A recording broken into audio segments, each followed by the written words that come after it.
Boa noite a todos.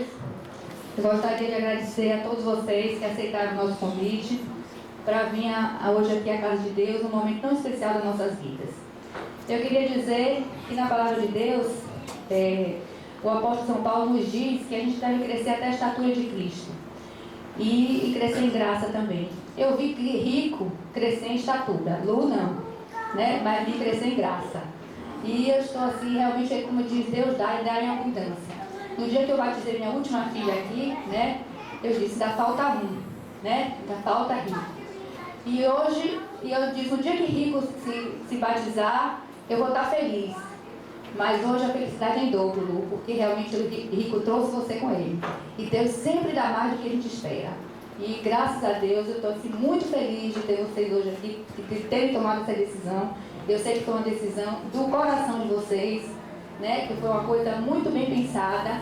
E eu estou feliz por isso. E eu agradeço a Deus por isso, porque eu sei que trabalhou no coração de vocês.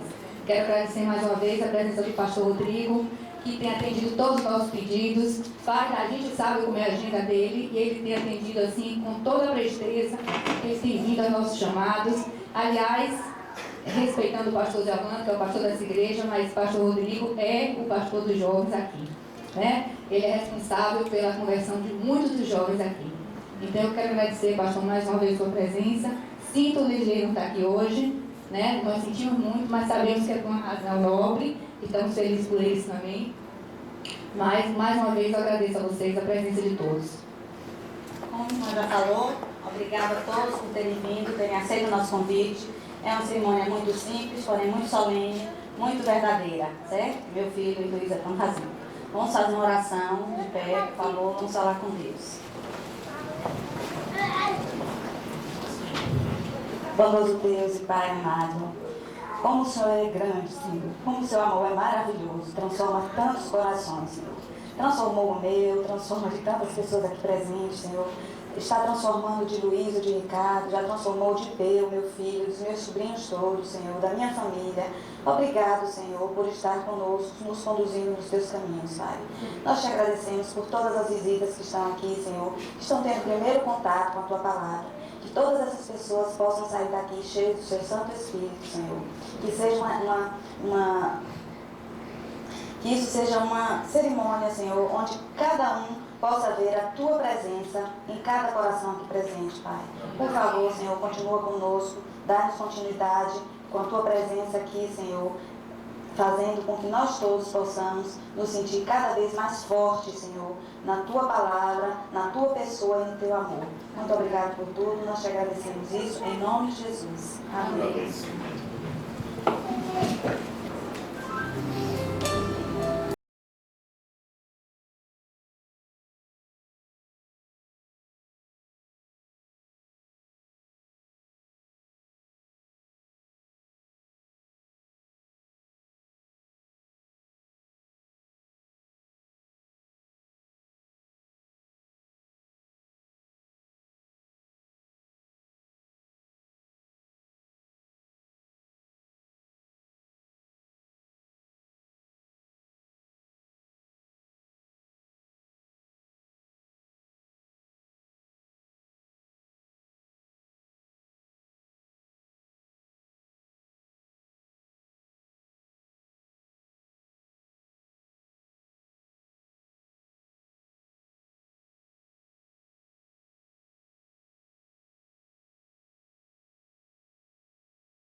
aqui realmente por um motivo todo especial. Luiz e Ricardo hoje estarão casando não um com o outro por enquanto, mas ambos com Jesus. O batismo é isso, é uma cerimônia pública de casamento, sabia? Não é que eles se converteram hoje, não. Não é que eles se converteram hoje, eles já haviam entregue o coração para Jesus antes. Mas você sabe que assim funciona, por exemplo, uma relação entre um homem e uma mulher.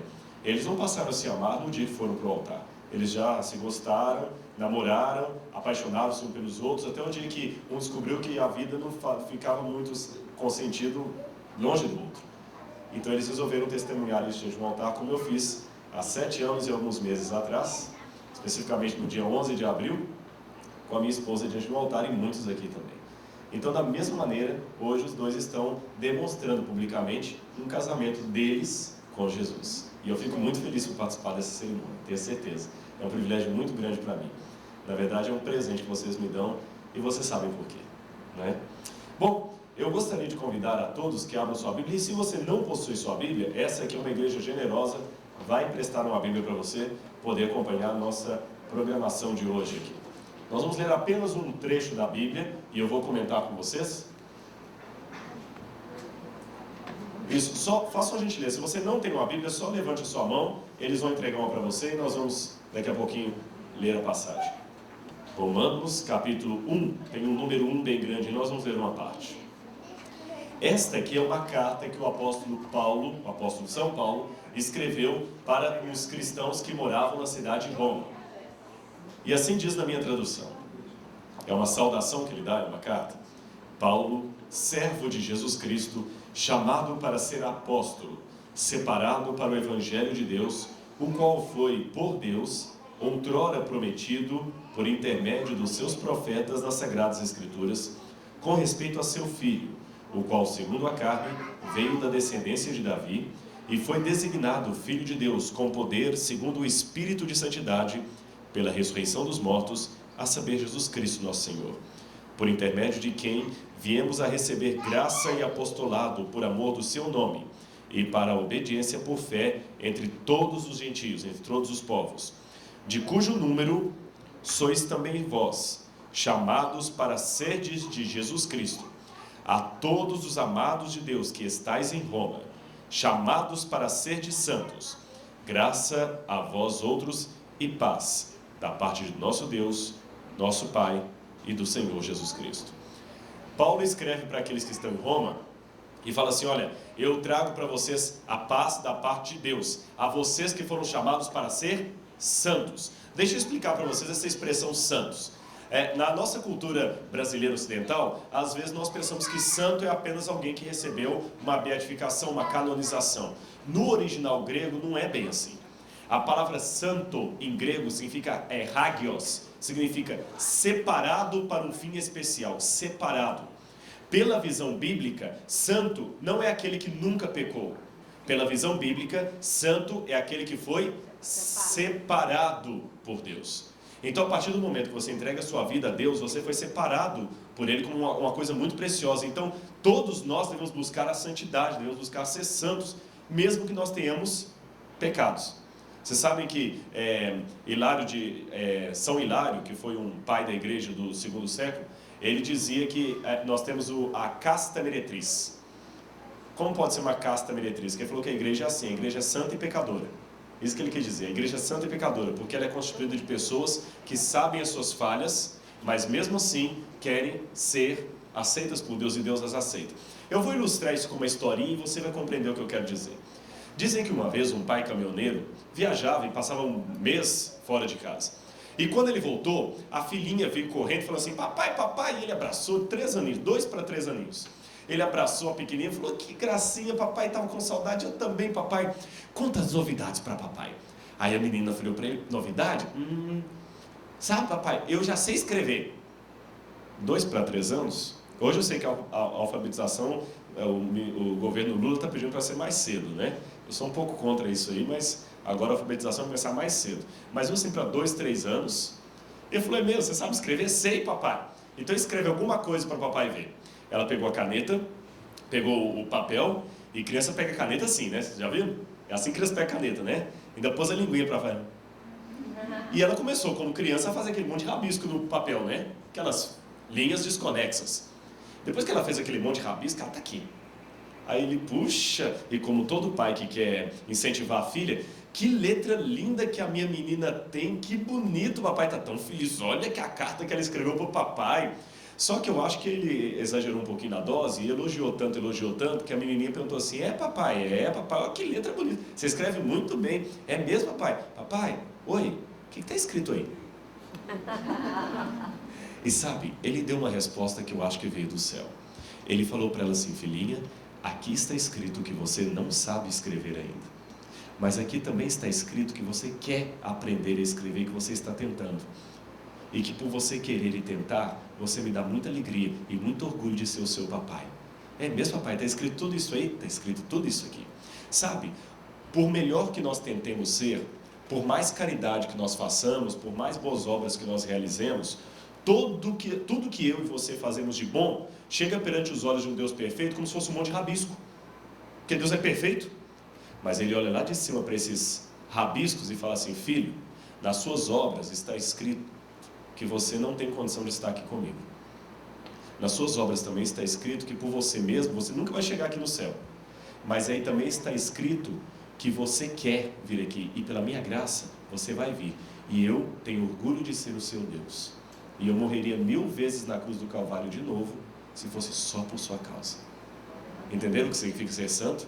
É ter sede de Jesus, é ser separado por Ele, não porque eu sou especial, não porque eu sou melhor do que as outras pessoas, pelo contrário, é porque quando eu olho para mim mesmo, eu me sinto tão pecador, mas quando eu olho para a graça dele, eu me sinto tão salvo, tão liberto, que eu não tenho mais como ser orgulhoso, nem me sentir superior às outras pessoas. O santo é justamente o contrário. O santo não é aquele que acha que nunca pecou. O santo é aquele que tem a consciência das suas falhas e por isso ele não acusa as pessoas, por isso que ele não pisa nas pessoas, por isso que ele sabe que todos têm chances iguais de ir para o céu, basta querer e aceitar. Agora, e Roma? Deixa eu contar para vocês um pouquinho o meu namoro com Roma. Alguns estão vindo aqui pela primeira vez. Eu gosto muito de... Minha área é arqueologia. Eu trabalho muito com arqueologia. Daqui a 15 dias eu vou estar em Israel numa escavação em Tel Dor. A gente gosta de fazer buraco, sabe? Cada um gosta de... Alguns gostam do olho, outros gostam da remela, né? E gostam, não se discute, se lamenta. Mas eu tive a oportunidade uma vez de... Só tirar isso aqui? Isso. Eu tive a oportunidade uma vez de escavar em Roma. Roma, vocês sabem, é uma grande civilização. Ela começou por volta de 753 a.C.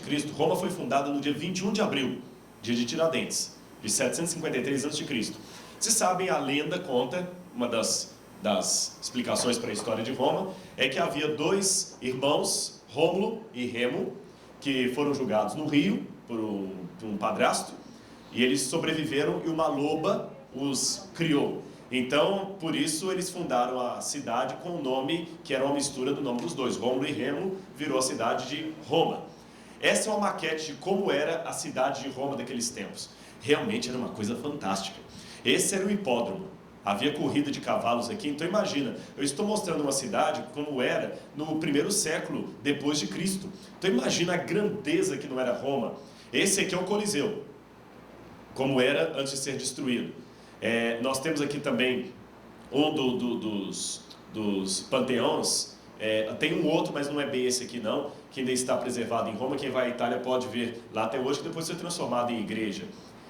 Era realmente uma cidade fantástica. Os artistas tentam imaginar como era a glória da grande Roma, a ponto que todas as estradas acabavam lá.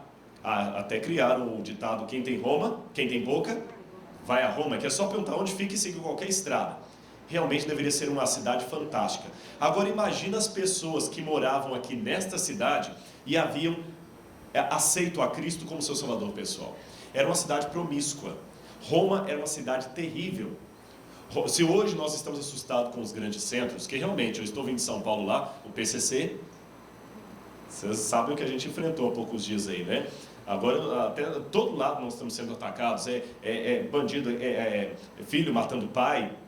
Realmente a coisa está terrível. Você liga a TV, praticamente não há programa algum que você possa deixar seu filho assistir tranquilo, sabendo que ele está aprendendo boas coisas. Internet hoje, quanto lixo que vem, nós ficamos assustados. Roma era promíscua assim, só você ter noção, os imperadores eram tão terríveis. Calígula, olha a maldade de Calígula, e eram homens que se sentiam deuses.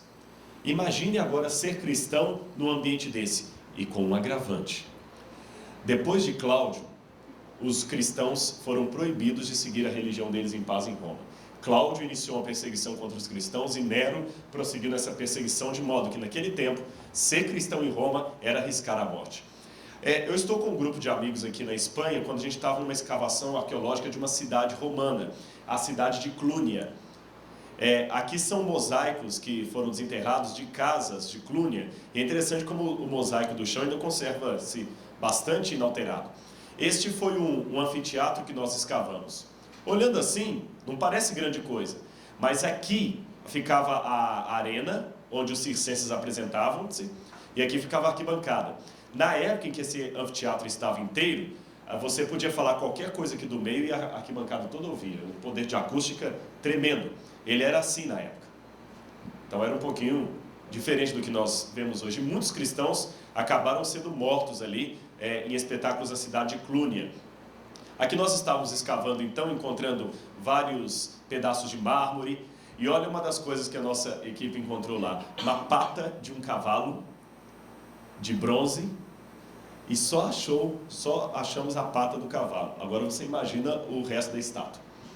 Alguns deduzem que era uma estátua de Galba ou de Nero que havia ali em Clunia.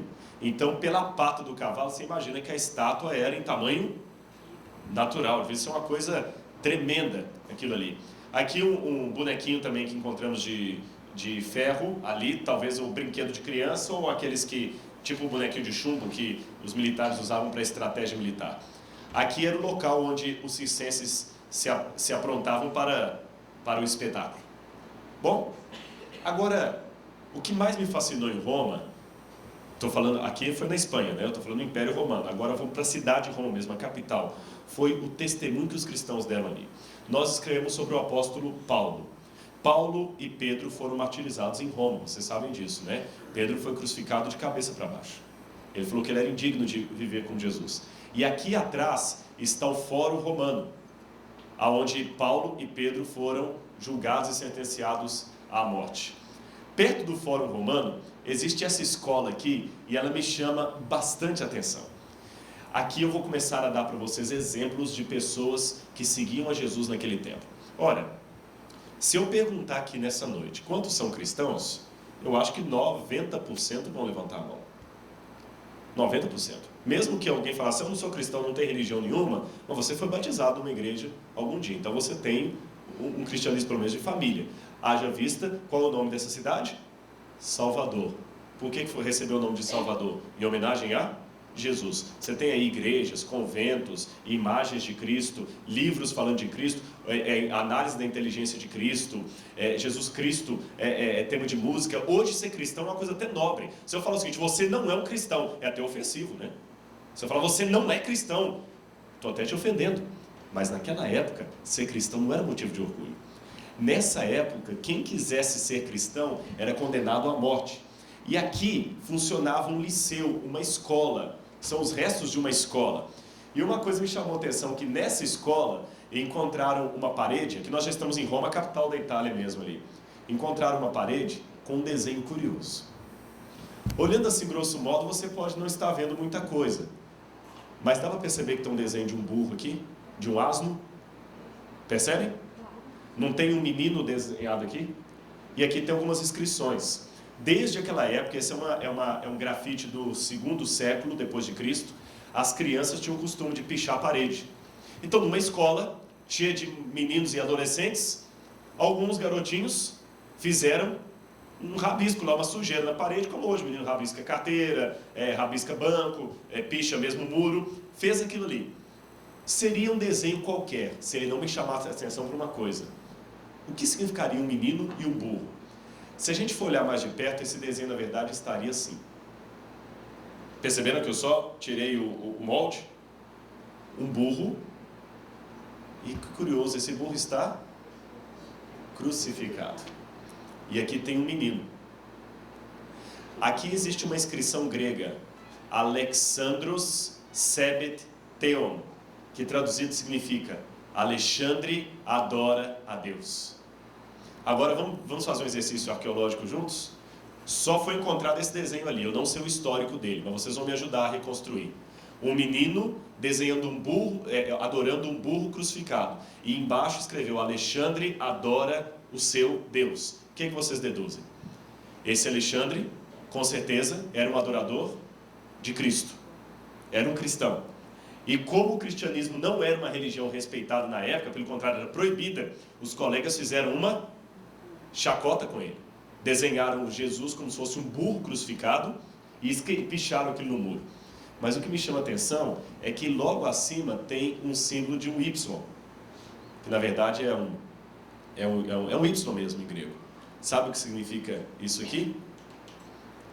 Alexandre foi fiel. Quando os cristãos queriam marcar o símbolo de fidelidade até o fim, eles marcavam um Y. Então o que eu deduzo desse desenho? Um rapaz, talvez adolescente, chamado Alexandre, estava sofrendo perseguição. Você sabe do bullying?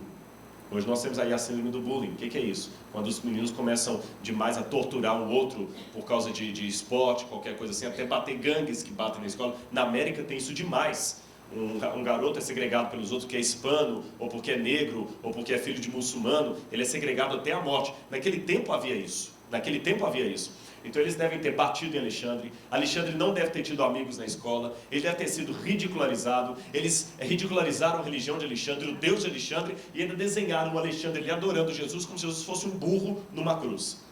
Mas o que me interessa é que Alexandre foi fiel. Dá para vocês imaginarem um pouquinho das pressões que um jovem como Alexandre passou naquele tempo?